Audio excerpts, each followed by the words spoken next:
let's bring in Traci Brown. I'm really fascinated to have a chance, Des, for us to talk with her. She is a body language expert, and of course, the whole country is talking about the Nancy Guthrie disappearance.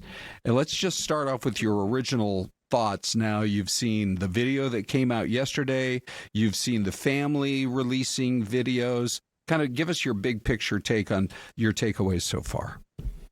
Well, here's the most interesting thing that I've seen was the video of this fellow that they detained yesterday. And when they asked him, so he showed a lot of stress, okay, as you would. So he's cracking his knuckles, he's wringing his hands, his gestures are big, like his elbows are away from his sides, right? So he's trying to make himself big, like meet the press dead on. And then they asked him, what was the exact question was? Hold on one second. We have that clip. Let's just roll it. Okay, let's roll it. Here we go. You were apprehended for questioning. How would you describe what happened to you? Terrifying. Something I didn't do for something.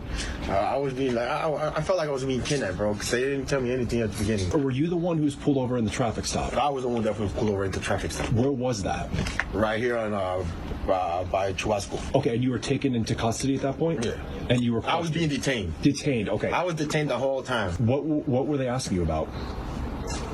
Where my whereabouts. Okay. Where do I work? Where was I and all that? But are you ever up in Tucson? Yeah, I work in Tucson. What do you do? GLS, deliver packages. Okay, do you think you might have delivered a package to Nancy Guthrie's house? I don't know. Might have been a possibility. I don't know. Yeah, do you ever deliver like Amazon packages or anything? Well, it's kind of the same thing. Yeah. So do you think you may have? Did they indicate that you might have been on her property? You're not sure. Nah, they just came up. They. Until right now, all I know is that they show my in-law a picture of somebody wearing a mask or something, and they supposedly look like my eyes. Right. Okay. That's it. That's all I know. All right, Traci, take it away. Your take.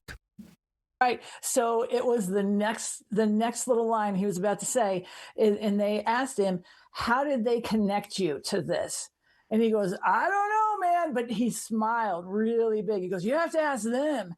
And so that for me is a big red flag, because he follows it very closely after by saying, oh shoot, what was that quote? It was about that's all I can tell you, right? Which means either that's all he knows or that's all he's saying, right? And there's more to say. So, so just that little quick analysis of this tells me there's more to know here. And this wasn't a law enforcement interview. So they didn't ask, "Hey, did you do it? Do you know who did?" Like, they didn't ask those direct questions. And he never said where he was. Like, there was a lot of times where he didn't finish his sentence, and they kind of cut him off, and they just let him fade away there. Just because we have limited time, let me just jump in and ask. Let's talk about yesterday's video too. So we got your points on that one. The whole world's talking about the video that we're now showing. What was your take on the almost, I don't know if you want to say casual or laissez-faire or kind of laid back way the guy approached and then went down and picked up some plant material? Give us your take there. All right. So this tells me that he has not been there before, because he did not realize that there was a doorbell camera, and he goes and he tries to get a handful of flowers to block the camera, which is just ridiculous. He's got a backpack full of stuff and he doesn't have tape in there. I mean, it's just unfathomable how unplanned this thing is. So we're not dealing with a pro here.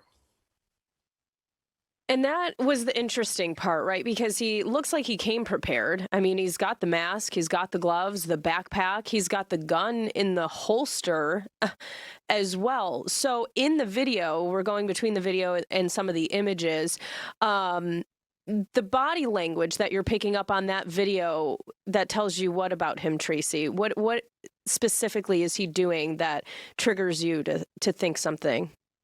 Well, in this kind of case, if he had a specific plan, he would walk tall and be focused into doing the mission.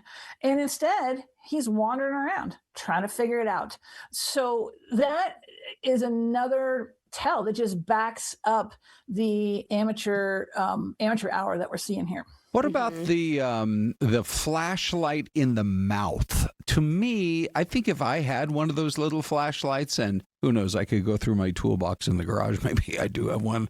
That seems like unusual. That seems like somebody who's very used to dealing with it. You're putting it in your mouth. I had a question about that. Like, how big is the flashlight? It's really hard to hold a flashlight in your mouth for any length of time without feeling a little choked and, getting it to point the right way. So I had big questions about that. And I went, I'm big into the outdoors, and I was like, are there any like products that do this? I could not, for the life of me, come up with anything there. So very highly unusual is what I got from this one. So as a body language expert, and you pick up on, things that people do, their gestures, whatever that is, what are some big gestures that are very troubling that might indicate that someone might be lying?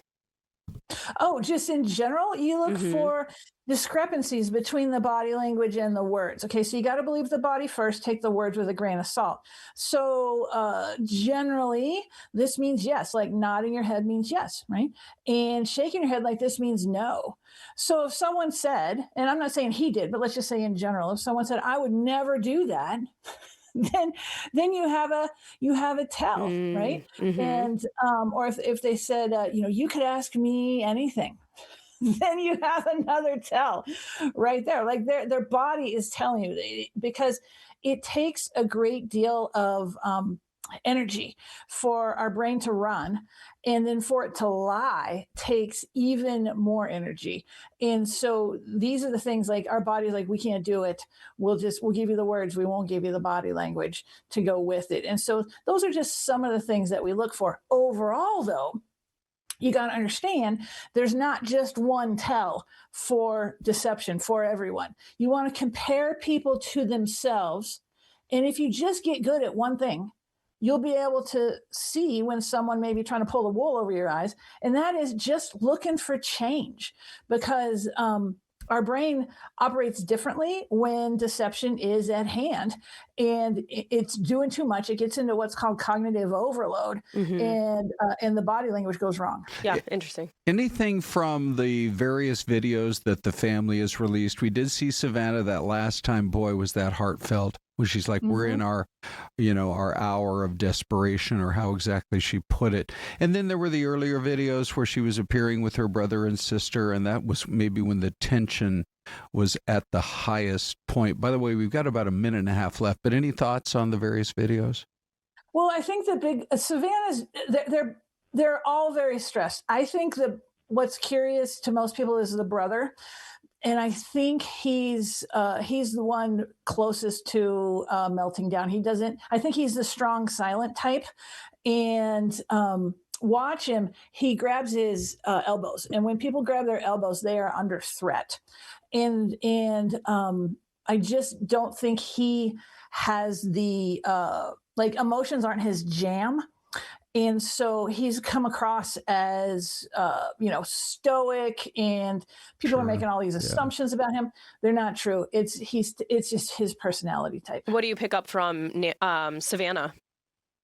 Oh, I think she is, we see those tight lips, and that's anger, and that's holding back. These things that we've seen her say, the first two videos were scripted, at least helped and scripted by the police for abduction recovery and things like that, like talking directly to people who do this. So the third one is the most genuine.